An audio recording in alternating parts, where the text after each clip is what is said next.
पनिहारी online classes में आपका स्वागत है। अपन पढ़ रहे थे रीजनिंग में अपन ने टॉपिक स्टार्ट किया था आकृतियों की गणना। आकृतियों की गणना में अपन ने 3 क्लास ली थी। अब अपन टॉपिक स्टार्ट करेंगे कैलेंडर। कैलेंडर में अपन 3 या 2 क्लास में पूरा कर देंगे। अपन स्टार्ट करने से पढ़ते हैं एक मोटिवेशनल। देखो कि अगर पाना है तो मंजिल, अगर पाना है मंजिल तो अपना रहनुमा खुद बनो। वो अक्सर भटक जाते हैं जिन्हें सहारे तलाशने की आदत होती है। यदि आपको मंजिल पाना है तो अपना सबसे ज्यादा किस पर भरोसा होता है? आपको सबसे ज्यादा विश्वास खुद पर रखोगे तभी आपको मंजिल मिलेगी। यदि आप मंजिल पाने के लिए दूसरों को पूछोगे कि क्या रास्ता है, इसको मेरे को जैसे आईएएस बनना है तो आईएएस पे क्या रास्ता, मतलब किस रास्ते से मैं बन सकता हूँ, तो ऐसे नहीं बन सकते। आपको खुद पर विश्वास करके खुद रहनुमा बनो।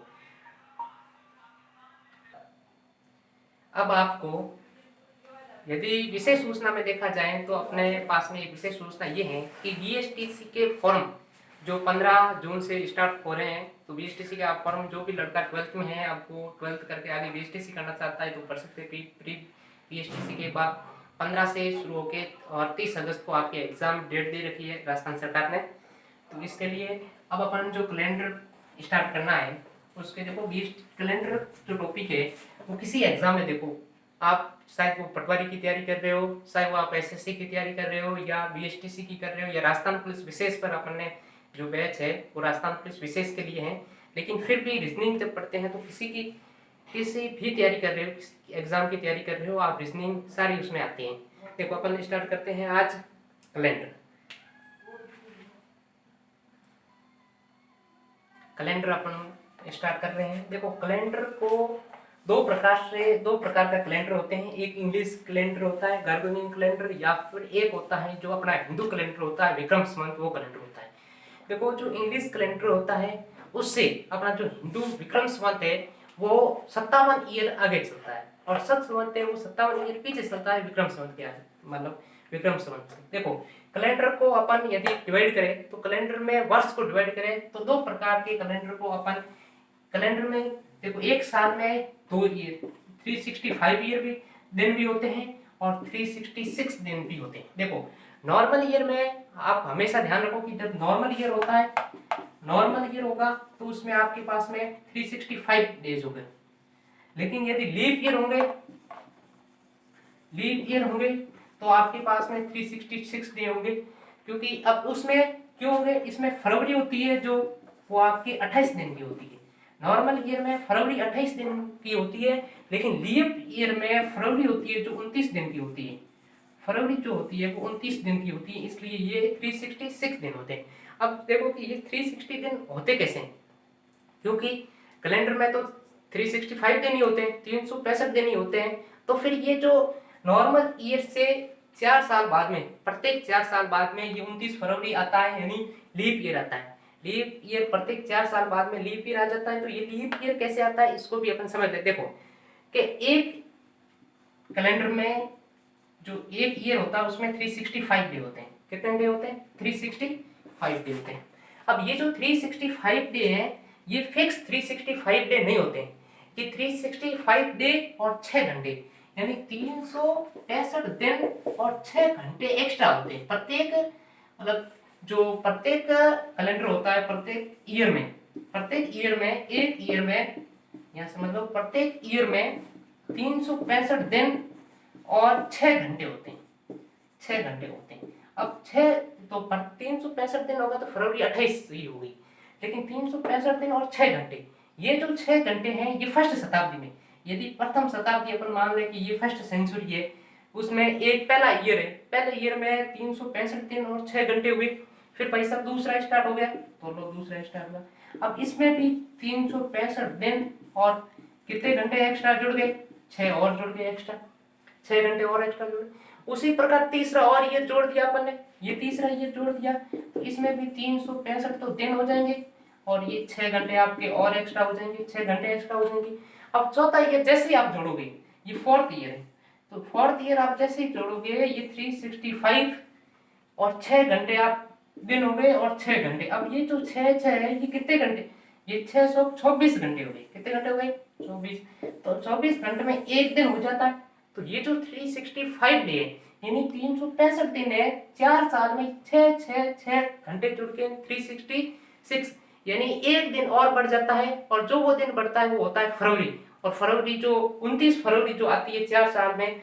अब ये आप लीप ईयर और नॉर्मल ईयर में डिफरेंट कैसे करना है वो एक मिनट अपन ध्यान से देखते हैं। तो अब लीप ईयर और नॉर्मल ईयर में अपन डिफरेंट कैसे करेंगे वो ध्यान से समझो। देखो कि एक लीप ईयर में अपन डिफरेंट कैसे करते हैं कि यदि आप किसी भी ईयर में यदि 4 का डिवाइडेशन आप 4 का भाग दो और यदि शेषफल शून्य आ जाए, शेषफल कितना आ जाए, यदि शेषफल शून्य आ जाए तो आप यदि किसी ईयर में 4 का भाग देने पर शेषफल 0 आ जाता है तो वो आपका कौन सा ईयर होगा, लीप ईयर होगा। जैसे अपन एक एग्जांपल ले लेते हैं, जैसे अपन देखते हैं कि 1992 क्या लीप ईयर था या नहीं था, या नॉर्मल ईयर था। लीप ईयर मतलब फरवरी कितने तारीख, मतलब फरवरी 29 की होगी, और नॉर्मल ईयर में फरवरी कितने की होगी, 28 की। अब आपको ये क्वेश्चन दे दिया, नॉर्मल है, ऐसे एग्जाम में नहीं पूछा जाता है, लेकिन अब जैसे मैंने पूछा कि 1992 क्या लीप ईयर था, सर कैसे, देखो ईयर के लास्ट जो डिजिट अंक है, लास्ट 2 अंक है, जैसे इसमें लास्ट 2 अंक क्या है आपके पास में 92, तो लास्ट 2 अंकों में 4 का भाग दो। लास्ट 2 अंकों में यदि आप 4 का भाग देते हो 92 में, लास्ट जो भी अंक है 2 डिजिट है उसमें आप 4 का भाग देने पर देखो 4 का भाग 9 में कितनी बार जा रहा है, 2 बार जा रहा है, एक शेषफल 12 में 3 बार जा रहा है, सर पूरा पूरा जा रहा है, और शेषफल क्या आ रहा है, शून्य आ रहा है। यानी शेषफल यदि शून्य आ जाए, शेषफल शून्य आ जाए तो इसका मतलब है कि ये आपका लीप ईयर है। अब एक और कॉन्सेप्ट है, देखो समझो कि ये तो नॉर्मल ईयर में, जैसे सर मैंने आपने यदि प्रश्न पूछ लिया कि सर अब ईयर मैंने बता दिया 900 या 400 देख लो, तो अब 400 में सर क्या 4 का भाग दोगे, नहीं। जब ये सेंचुरी ईयर है, शताब्दी वर्ष, देखो कुछ क्या होते हैं, जैसे ये तो वर्ष होते हैं, जैसे अपन देख लो 2000 अभी 20 चल रहा है, 2019 है, 2000 ये क्या वर्ष चल रहे हैं, जैसे ईयर चल रहे हैं। लेकिन शताब्दी वर्ष क्या होते हैं, अब ध्यान से समझो। जैसे 100 वर्ष होगा तब वो एक शताब्दी वर्ष कहलाएगा। जैसे 200, तो 200 एक क्या है, ये एक शताब्दी वर्ष है, यानी यहाँ पे 200 यानी दूसरी शताब्दी पूरी हो गई है, तो ये 200 क्या है, शताब्दी वर्ष है। 300, तो 300 एक शताब्दी वर्ष है। 400 भी शताब्दी वर्ष है, यानी जो 100 के गुणज है वो सब शताब्दी वर्ष होंगे। शताब्दी वर्ष में अपन जो लीप ईयर निकालेंगे वो 4 का भाग देके नहीं निकालेंगे, वो अपन 400 का भाग। यदि शताब्दी वर्ष में आपको लीप ईयर निकालना है तो वो इसमें शताब्दी वर्ष में यदि आपको लीप ईयर निकालना है तो आप किसका भाग दोगे, शताब्दी वर्ष में लीप ईयर निकालने के लिए हमेशा ध्यान रखना 4 का भाग नहीं देंगे, कितने का भाग देंगे, 400 का भाग देंगे। कितने का भाग देंगे, 400 का भाग देंगे, ये ध्यान से समझ लेना। अब आपको क्वेश्चन यदि पूछ लिया जाता है कि 100 वर्षों में, इसको मैं हटा देता हूं, आगे अपन करते हैं कॉन्सेप्ट को थोड़ा और आगे बढ़ाते हैं। कैलेंडर को विदाउट पेन और पेपर यूज किए अपन को सरल करना है, क्योंकि जो राजस्थान पुलिस के एग्जाम में सवाल आते हैं वो बिल्कुल थोड़े से इससे थोड़ा आगे आएंगे, क्योंकि जो एग्जाम में पूछा जाता है वो थोड़ा उच्च लेवल का पूछा जाता है। एसएससी से बराबर तो नहीं कर सकते, लेकिन अपन कॉन्सेप्ट और ट्रिक दोनों को लेके पढ़ेंगे और आगे बढ़ते हैं। देखो यदि आपको पूछ लिया जाता है कि 100 वर्षों में क्या, कि 100 वर्षों में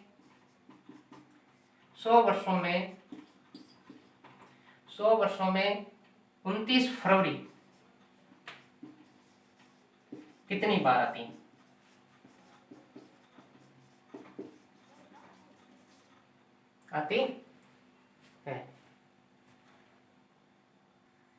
या इस क्वेश्चन को अपन ऐसे, या ये बोले कि 100 वर्षों में 29 फरवरी कितनी बार आती है, या इसी क्वेश्चन को ये भी बोल सकते हैं कि एक शताब्दी में लीप ईयर कितने होते हैं। यानी 29 फरवरी का मतलब है कि लीप ईयर 29 फरवरी जब जितनी बार आएगी वो लीप ही होगा। तो यानी एक शताब्दी में जो आपके पास में एक शताब्दी में लीप ईयर कितने होंगे, लीप वर्ष जो होंगे वो कितने होंगे, ध्यान से देखो। एक शताब्दी का मतलब कितने वर्ष होते हैं, देखो एक शताब्दी यानी 100 वर्ष, एक शताब्दी में कितने वर्ष होते हैं? 100 वर्ष होते हैं। अब मैंने कहा था किसी भी ईयर में, अब देखो, अब इसमें 4 का भाग दो, यदि जितना आता है वो उतने में क्या होगा आपके पास में लीप ईयर होगा। ये शताब्दी, एक शताब्दी में 4 का भाग दिया तो ये आपके आंसर आ रहा है 120 में 4 का भाग देने पर 25 आ रहा है। कितना आ रहा है? 25 आ रहा है। लेकिन ध्यान दो कि ये जो 100 है, 100 एक लीप ईयर नहीं है, क्योंकि शताब्दी ईयर है 100, और शताब्दी ईयर में लीप ईयर ज्ञात करने के लिए अपन 400 का भाग देते हैं। अब 400 का भाग 100 में तो जाएगा नहीं, तो ये 100 जो है वो लीप ईयर नहीं है। यानी 100 यानी एक शताब्दी में आपके पास में जो लीप ईयर होंगे वो कितने होंगे? 25 नहीं होंगे। एक शताब्दी ईयर घटा देंगे तो पीछे कितने बचेंगे? 24। यानी एक शताब्दी वर्ष में लीप ईयर कितने होंगे? 24 होंगे। अब देखो 200, दूसरी यदि एक शताब्दी वर्ष यानी 100 वर्षों में, एक शताब्दी वर्ष का मतलब हुआ 100 वर्षों में। अब यदि 200 वर्षों में लीप ईयर देखो, 200 वर्षों में आप लीप ईयर देखेंगे तो देखो कैसे, उसी प्रकार से 200 में आप किसका भाग दोगे? 200 में किसका भाग दोगे? 4 का भाग दोगे, तो यहाँ पे आपके कितनी बार जाएगा? 50 बार जाएगा। 200 में 4 का भाग 50 बार जाएगा। लेकिन यह ध्यान रखना कि इसमें 2 शताब्दी वर्ष आ रहे हैं। कौन सी 2 शताब्दी वर्ष आ रहे हैं? एक तो 100 वाली और एक 200 वाली। तो 100 भी शताब्दी वर्ष नहीं है और 200 भी शताब्दी वर्ष नहीं है। तो 50 में से आप 2 घटा दोगे, शताब्दी वर्ष कितनी, इसमें कितनी शताब्दी आ रही है? 2 शताब्दी आ रही है, तो 2 घटा दिए तो आंसर कितने आ जाएंगे? 48। यानी 200 वर्षों में कितने लीप ईयर होंगे? 48 लीप ईयर होंगे। अब यदि आप उसी प्रश्न को आगे बढ़ाएं कि भाई साहब 300 वर्षों में, 300 वर्षों में कितने लीप ईयर होंगे? 300 वर्षों में कितने लीप ईयर होंगे? तो इसमें 300 में आप किसका भाग दोगे? 4 का भाग दे दो। ये कितने हो गए? 728 और 75 आ रहे हैं। 75, तो 75 नहीं होंगे क्योंकि 303 शताब्दी आ गई। 100 भी, 200 भी और 300 भी, तो 3 शताब्दी वर्ष आ गई। तो 3 इसमें आप घटा दोगे तो 3 गए तो पीछे कितने रहे? 72। यानी 300 वर्षों में लीप ईयर कितने होंगे? 72 होंगे। अब देखो 300 वर्षों में लीप ईयर निकाले तो कितने आ गए आपके पास में? 72। अब एक और निकाल देते हैं कि 400 वर्षों में, कितने वर्षों में? 400 वर्षों में लीप ईयर कितने होंगे आपके पास में? देखो तो अब 400 में 4 का भाग देंगे तो कितना आ जाएगा? 100। अब ध्यान रखना कि अब आप ऐसे मत करना कि सर जिस प्रकार से 300 में 300 शताब्दी में से 75 आए तो 300 में से 3 घटा दिए 75 में से। अब सर कि 100 आए तो 100 में से 4 नहीं घटाना। देखो क्योंकि इसमें ये ध्यान रखना है कि देखो शताब्दी ईयर इसमें कितने आएंगे? 4 शताब्दी ईयर आ रहे हैं। कौन से आ रहे हैं? सेंचुरी ईयर 4 आ रहे हैं। कौन सी? 100 भी, 200 भी, 300 भी और 400 भी। देखो 100 भी लीप ईयर नहीं है क्योंकि 400 में भाग नहीं जाता। 200 भी लीप ईयर नहीं है, 400 का भाग नहीं जाता। 300 भी नहीं है। लेकिन ध्यान रखो कि जो 400वीं शताब्दी है, जो शताब्दी ईयर 400 भी है उसमें 400 का भाग जा रहा है, यानी ये लीप ईयर है आपके पास में। यानी तो लीप ईयर कितने नहीं है? तो 3 लीप ईयर नहीं है। तो 400 में भी आपके पास में 3 घटाओगे तो 97, यानी 400 वर्षों में 97 लीप ईयर होते हैं। 400 वर्षों में 97 क्या होते हैं? Leap year. अब 2 क्वेश्चन करते हैं, इस 400 पे आए हुए क्वेश्चन है, देखो ध्यान रखो।